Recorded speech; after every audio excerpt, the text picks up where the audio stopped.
Let's get straight into today's vlog. And yes, I did sell my Toyota Celica. Did I get a new car? What are the updates on my 911 and my M5?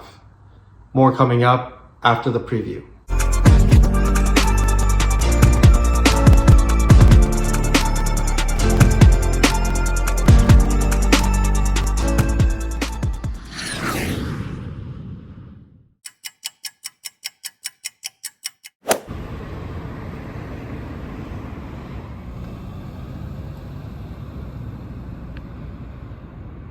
Just like it says on today's vlog, it was basically over before it started. And what I mean by that is I never really got things off as far as building my Toyota Celica. A few years ago, I thought it would be nice to have another project aside from my 911 and my M5. So I decided to take on something that was more of a JDM, which is the base of my background in cars.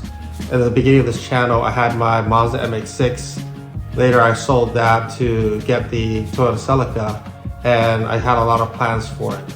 On episode 33, I go into details about moving on and selling my Mazda MX-6. I had the car for a couple years, and my time with it, I accumulated a few parts, but never really took off the project.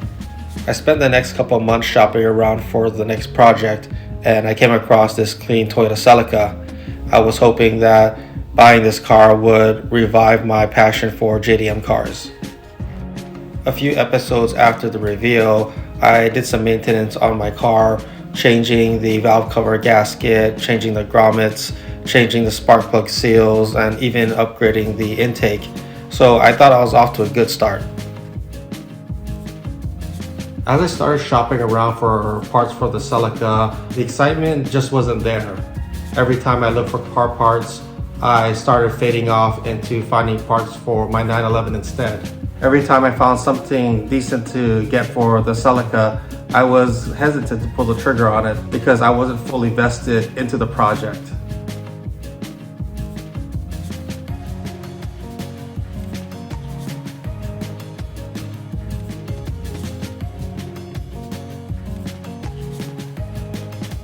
Being in the JDM scene for almost 20 years, I think it's safe to say now that I've completely moved on.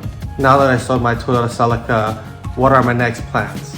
I actually sold my Celica more than a month ago, and I've been just pretty much laying low, shopping around for another car. And just a few days ago, I picked up my new car. Did I pick up another JDM car? Did I get another European car? Am I staying with sports cars? One thing's for certain, my M5 and 911 are going to be staying with me. And so I want to mix things up a little bit and have a little bit of change of scenery as far as the type of vehicle that I just purchased. That's right, I'm already enjoying my new car. If you see the terrain here, you can kind of get an idea that I didn't get another sports car. As a Pacific Islander, I spent a lot of my time growing up outdoors, so I enjoy doing a lot of these activities. I want to do a small update on something I did for my M5 as well as my 911. Out of all my cars, my M5 is hands down my favorite car. But with that said, there's not much I want to do with it other than the upgrades that I've already done. I want to clean up the front of my car just a little bit. I still have my windshield wipers, which is not something that I use that often, especially that I don't really drive this car in the rain. And in Southern California, it doesn't rain as much, so it doesn't make sense to have it on since I don't daily drive this car. What I want to also clean up on the front of my car is on the bottom right corner, I have my AutoHype logo as well as my Instagram handle. And several years ago, that was kind of the popular thing, is kind of putting that in that area of the windshield. So I want to clean that up and move everything to the middle.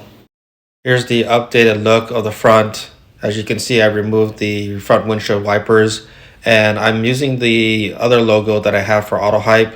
I actually designed it more than 10 years ago. I just never had it on any of my cars. I removed the windshield wipers several days after I purchased my 911 more than 3.5 years ago.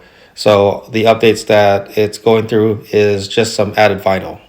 I upgraded my hood several months ago, and before that I had the big circle with the one in the middle. So I want to kind of carry that theme over with the new hood with a little twist. Before I can get started, I use the fishing line method to find the center of the hood. That way, when I place the vinyl, it's aligned well. I wanted to keep the .1 theme as my preferred number on my hood, so instead of keeping the big circle with the one in the middle, I just put the dot in front of the one. And the lettering I used was white, followed with a dark red outline. Now both my cars match with the same logo and in the same area.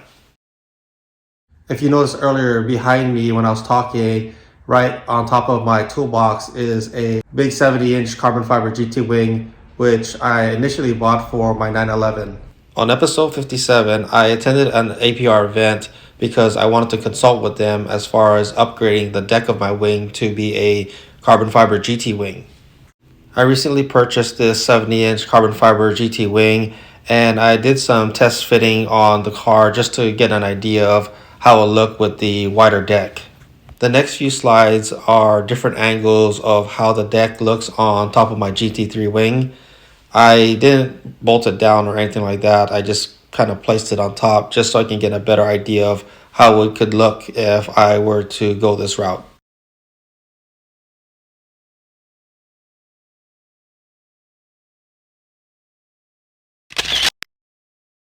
It's never disappointing when I'm in Victoria Gardens in Rancho Cucamonga, so I always got to be ready with my camera.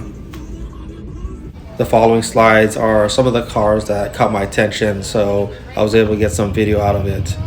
This Huracan was actually passing by when I was having lunch, and I didn't get a chance to take a picture of it from where I was at. So when I started walking around, I noticed it and walked closer to it so I can get a better look at it. And as I was taking pictures of it, there was this GTR that was also pulling in.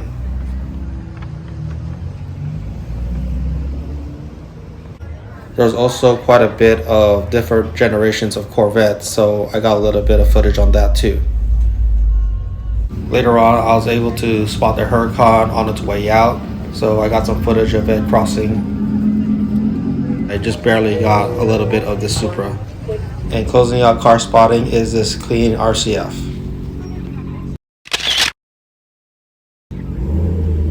On the next episode, I'll do a full reveal on my new car. That's going to do it for today. Thanks for joining, and we'll see you on the next one.